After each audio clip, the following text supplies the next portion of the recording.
পড়াশোনা করলে হয়তো নিজের পছন্দে বিয়ে করতে পারতাম। এখন আমার পছন্দ কিছু যায় আসে না, কিন্তু ছেলে যদি আমার পছন্দ হবে তাকে তাকে আমি বিয়ে করবো।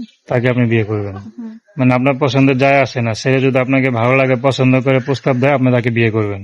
তার বয়স যদি কালো হয় বা বয়স বেশি হয় আপত্তি নেই। আসসালামু আলাইকুম দর্শক, আপনাদের প্রীতি ও শুভেচ্ছা জানিয়ে শুরু করছি আমাদের আজকের প্রতিবেদন। তো দর্শক দেখতেই পাচ্ছেন আমাদের সামনে এক আপু দাঁড়িয়ে আছে, আমরা তার গল্পটা শুনবো, জানবো আপু কেন আমাদের ইউটিউবের মাঝে আসলেন, তিনি কি বলতে চান। আপু আসসালামু আলাইকুম, ওয়ালাইকুম আসসালাম।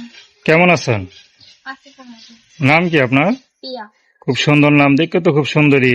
এত অল্প বয়সে ইউটিউবে কেন আসলেন? ইউটিউবে সবটার সামনে তো মানুষ আমাকে করতে আসে না, অনেক কষ্ট করে আসে। তো আমি অনেক কষ্ট করে প্রতিদিনের সামনে আসি। আচ্ছা, কি কষ্টে আছেন একটু বলেন।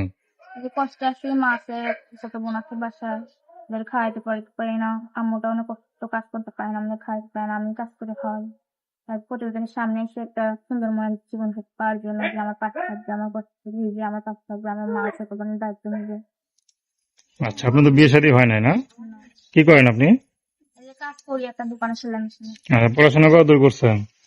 পড়াশোনা করতে পারিনি, সংসার করতে পারেন নাই?